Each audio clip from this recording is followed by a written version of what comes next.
And of faith, and I wonder whether it disturbs you that China is happy to do business with any government in Africa.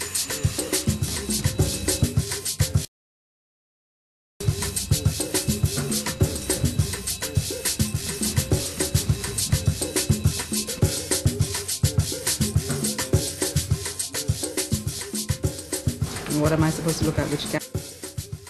That's the main one. Yeah. Okay. Good morning, viewers. This is SaharaTV.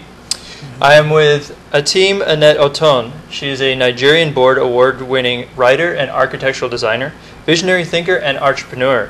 She studied architecture at the City College of New York and got her postgraduate in energy and environmental studies at the Architectural Association Graduate School in London. Oton is also the co-founder of the Black Design News Network, an online news bureau and workspace center for designers. She's also one of the founders of Black Lines magazine, which focuses on interior designing, and co-owner of Calabar Imports right here in Brooklyn, New York City. She's been featured talking about Calabar Imports on CNN, MSNBC, The Brian Lehrer Show on WNYC, BCAT's Neighborhood Beat, and Cooney TV.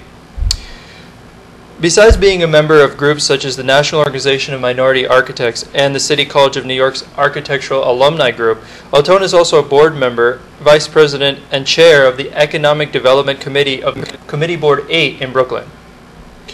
Oton is also a blogger for Huffington Post Black Voices, which focuses on African issues and black designers. Thank you so much for being with us today. It's a pleasure. Thank you. So I think I'd like to start out and just tell us, I know you wrote a Huffington Post article on September 10th about the artisan sector in Nigeria and about the fact that you think that perhaps the way that China has come in is putting that sector in kind of not necessarily completely dire straits, but definitely putting it into effect where they may not be able to grow on their own, or they might even be completely removed from the economy. Can you just explain a little bit about the background of the Nigerian sector previous to the Chinese coming into the market? I think that prior to, I guess, I would say probably 87, 88, around a time that Abacha was the head of Nigeria, prior to that particular time period, there was a thriving tourism industry in Nigeria. And his leadership changed that perception for the world, that Nigeria was not a place you would come to. The artisan sector, which is the craft sector in Nigeria, generally had survived on, distribution of products from primarily in Kano, where every single city had products that were from the north and across Nigeria. So it survived. It had a vibrant industry. After Abacha came into power, the tourism industry in Nigeria died completely. And to rebuild that, Nigeria, with Abacha, attempted to rebuild the tourism industry. Each of the different states itself started to look at what kinds of attractions do I have. Okay. But in really focusing on attractions and not actually the craft itself. Right. It's one thing to build buildings. Right. And you have very little investment for people who actually make craft. Okay. That's sort of, it's counter to the whole process. Yeah. There is no craft in the buildings. What's the point of building a building? Right. So all across Nigeria, we had a whole series of infrastructure development of some of the tourism sites, but very little investment in the people who actually did it. Okay. Yeah. So that was part of the problem. And I think that the fact that at one point we banned textiles, foreign textiles in Nigeria, but we had a major, I would call, underground market for foreign fabric. Okay. Okay. That also, the fact that we can't stop foreign fabric from coming in, even though there's a ban against it, And I think over the last 2 years we have actually decided not to ban the foreign fabric of textile. That for me, if you ban the fabric and you don't invest in the textile industry, then you open it up to the underground market. To the underground market. Then you open it up now to the entire world. Okay. You then say to artisans who make craft, we really don't value you. And that, to me, is a problem for Nigeria and the rest of Africa. Yeah, so I mean, it looks like they definitely squandered a chance, like right in between the ban and now opening it up just to the main markets. Yes. Do you think that there's still time to, I mean, because the Chinese have been there for a while, I mean, you've been watching this from 2000, maybe even before, up until now, and you've seen major changes just in the last 12 years. Yeah. I mean, do you think there's a way, not necessarily to go back, but to still allow the artisan sector, and particularly the craft sector, to be built up in a certain, like, without rebanning just textiles completely? I mean, is that even a choice anymore? I think that rebanning is not a choice, but I think that there has to be fundamental investment in the craft sector. Not investment because my cousin is a friend of mine and he needs a job. Okay. So somebody who has more expertise gets hired to sort of lead projects across Nigeria or in some of the other African countries.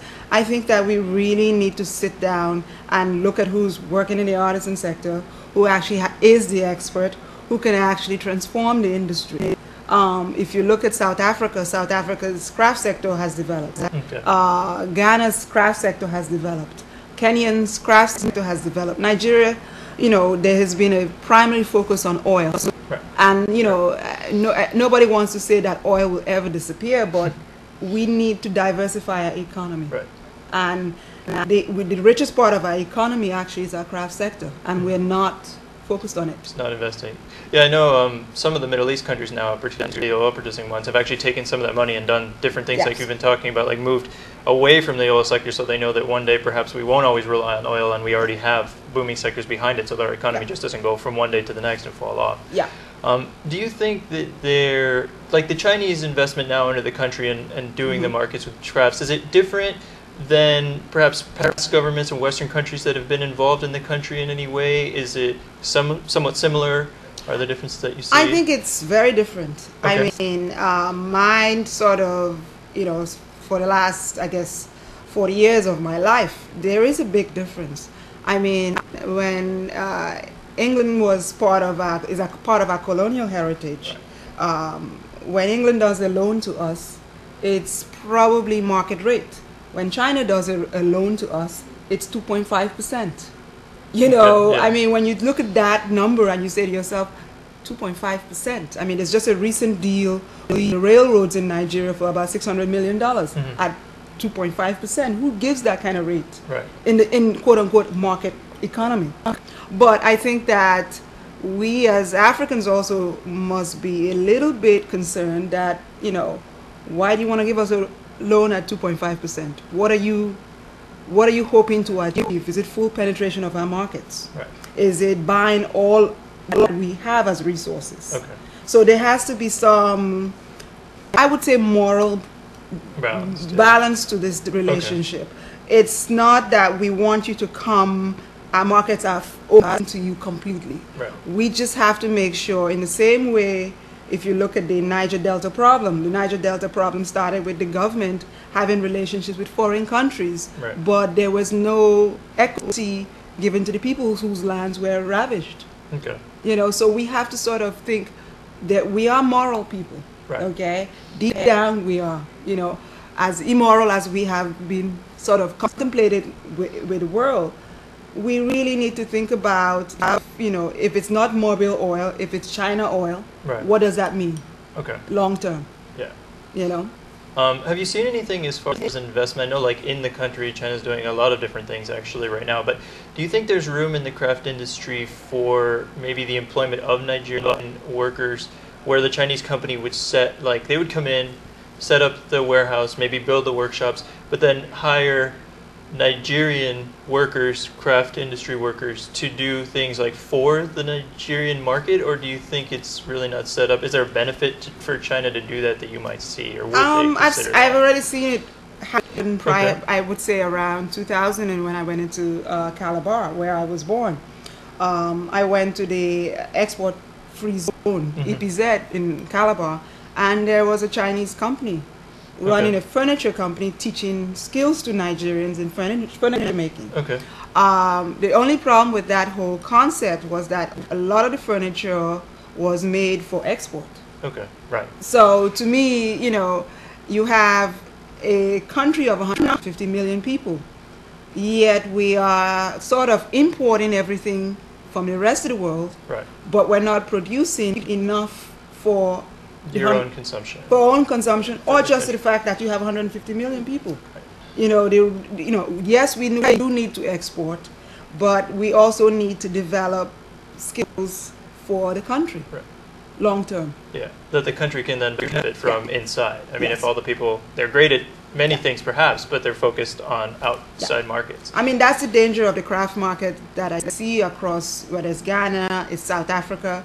Everything that is done for the West. And I keep Yeah. saying, wait a second, we've got 150 million people here.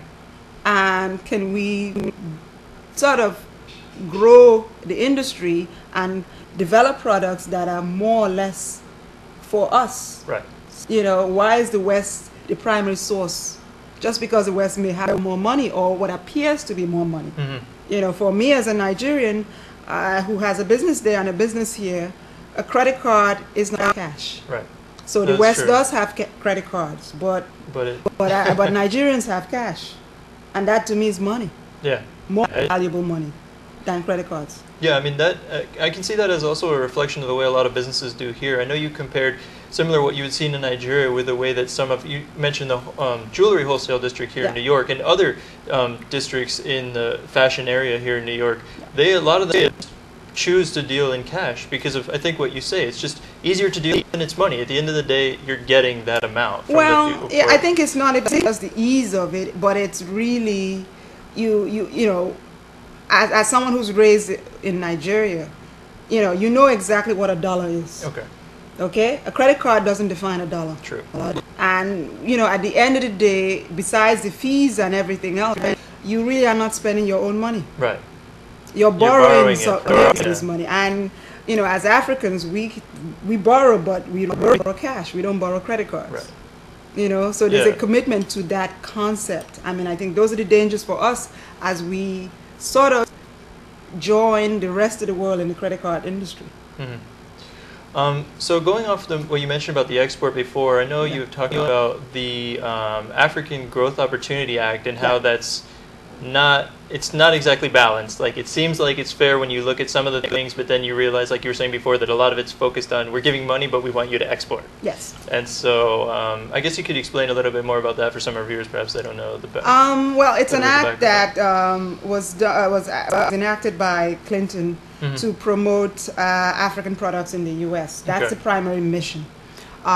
It is also giving opportunity to Africans to be able to export products to the United States. In all fairness, yes, that's a great idea.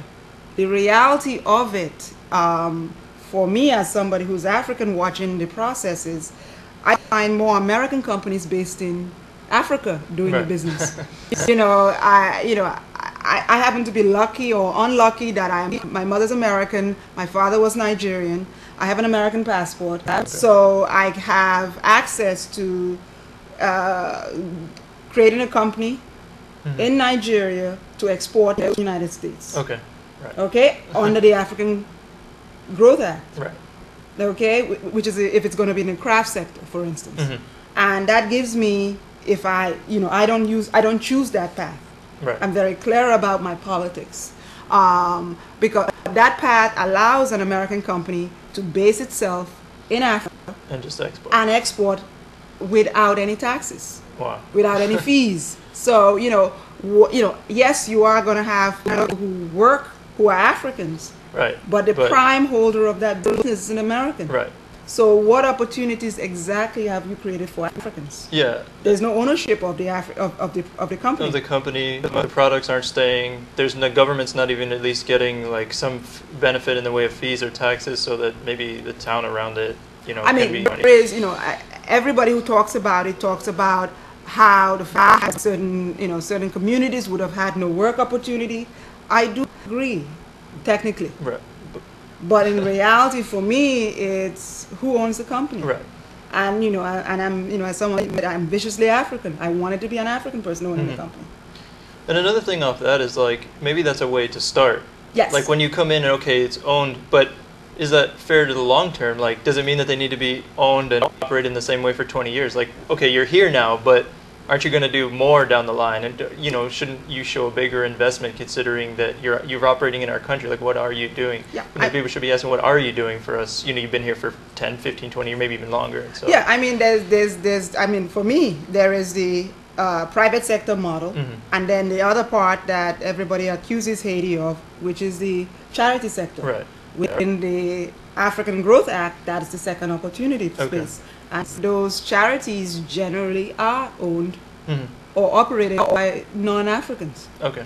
You know, and they are certified as 501c3s, and it's sort of like, okay, we keep playing this game. You know, and to me it's a game. It's, we are helping you, but we're not exactly helping you. Right. You know, and, you know, if you teach me how to fish, I will fish. Right. If you keep giving me fish, then all you're eating, you're not learning, of course. So for me, that's for me the growth process that we have to go through.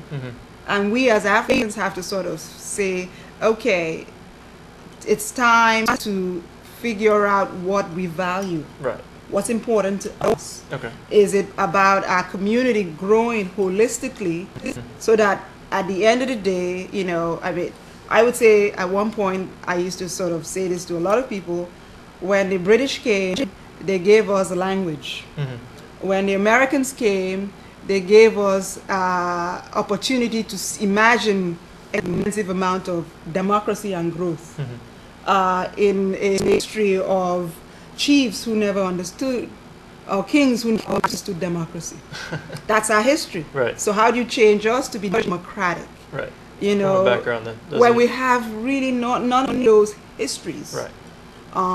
And you know, the other part of the relationship for, and I say the difference with China at this point is that if America comes into the country, we want to talk about your politics, we want to tell you how to behave, right. We want to, you know, all of these issues. When you have the Chinese come in, they're not really telling you anything. You know, they're just investing. They're just investing, and they're living around you. Right. You know, each is wrong in several different ways. But. Okay. The West is saying, this is what I would demand of you.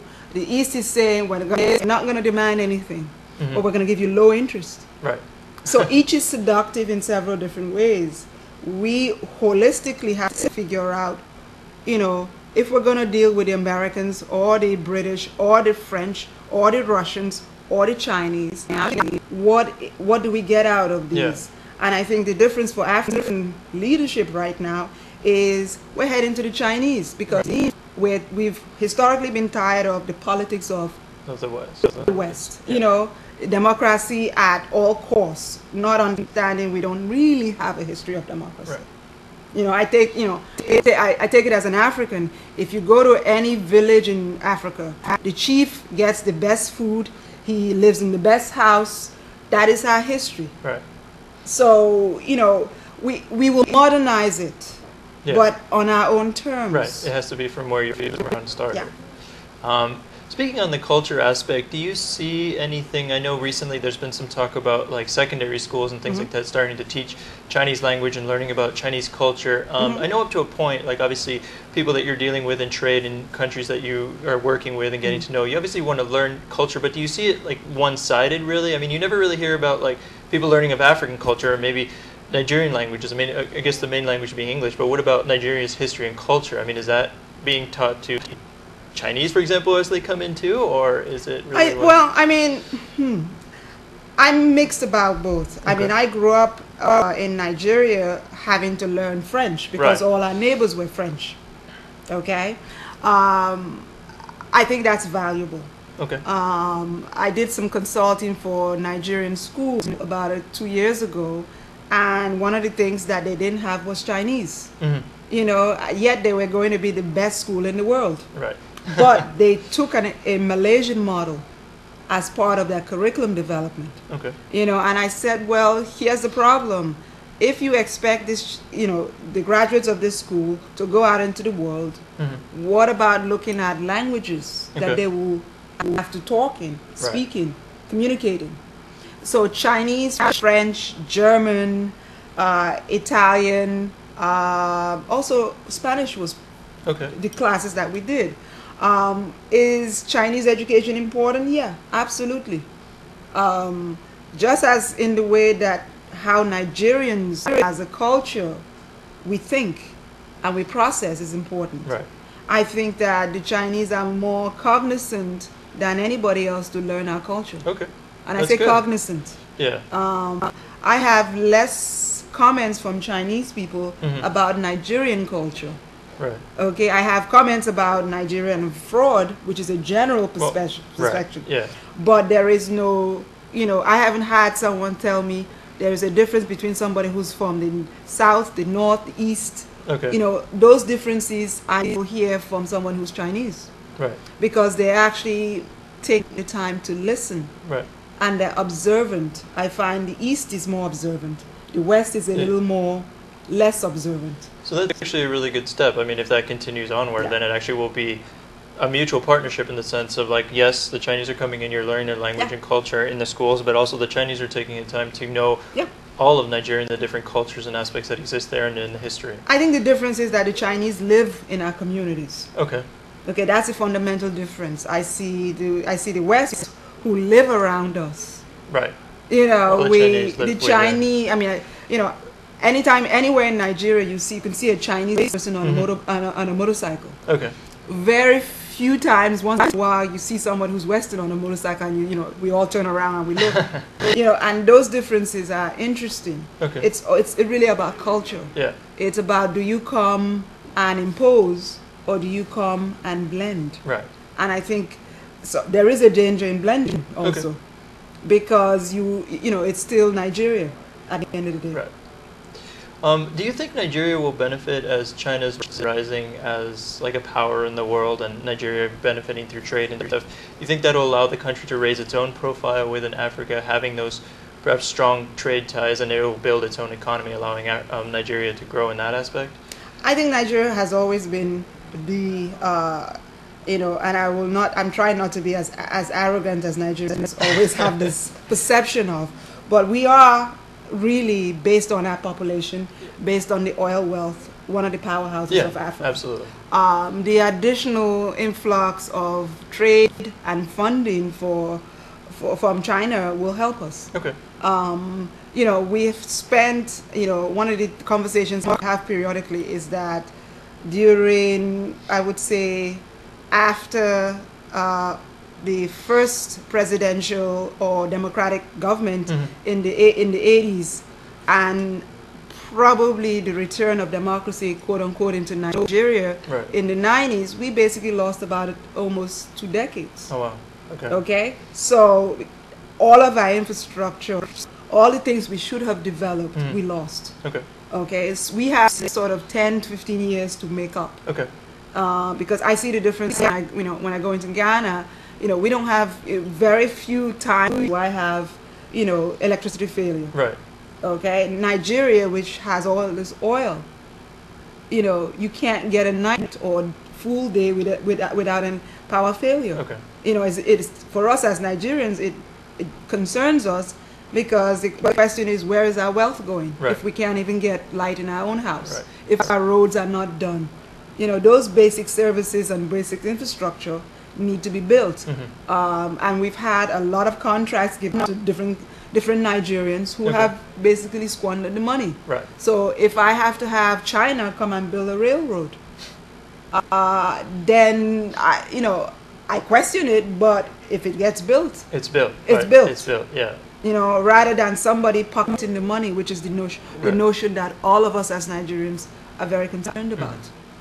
I guess one final question. You talked about missing a decade or two. Where do you see Nigeria, if this investment keeps going with China, on the same track and even growing in the future, perhaps in the next 20 to 30, maybe even 30 years? I've seen, I've periodically gone into Nigeria several times a year since 2000. Okay. There was a point when I arrived in Nigeria where Lagos was toxic. Okay. Okay, you arrived and you could smell the fumes. Okay. Today I arrive in Lagos, I don't smell the fumes. Okay. There was a time when Nigeria's banking industry was, you could put money in your bank account and you might not know where it is tomorrow. Okay. Today I can say that I can put money in a bank and it stays there. Okay. there is some investment that you could put into that country. I think that with more investment and with more focus, Nigeria will develop all its sectors. It will probably be one of the, with any luck, and I call it luck. I can't rely on leadership and government based on the history of Nigerian traumatic experiences with leadership. With any luck, I think that my generation, and I've seen it since about 2006, my generation is going back to work in the country. All right, we are actually looking at the fact that the West is no longer powerful, that we are the power brokers of the world, and we have to return to build it. So it's the only difference is that we have to return thinking that we are part of society, not necessarily the American model, which is me, my house, myself, my own self, and my own investment. We need to think about how we develop our communities, so that if you make a lot of money, because I grew up where families who made a lot of money went back home to their villages to build things. That generation is still alive, which is my father's generation, but my generation isn't doing that. My generation is building for me. And I think that we need to sort of rethink that model, because we are codependent on each other as people. Of course. And as a world we are. Yeah. So the balance of the conversation about China for me is that, yes, the East and the West need to participate in Africa. But Africans also need to ask how much and what can we do ourselves. Because that is our future. Thank you so much, Atim, for coming on our show today. This was wonderful, and it's great to talk to you. Viewers, this is Atim Annette Oton, again, co-founder of Calabar Imports right here in Brooklyn, New York, and also founder of the Black Design News Network. She came and spoke about China's investments in Africa and what's been going on and where we're going from here. Stay tuned. Coming up is a roundtable with Rudolph Okonkwo.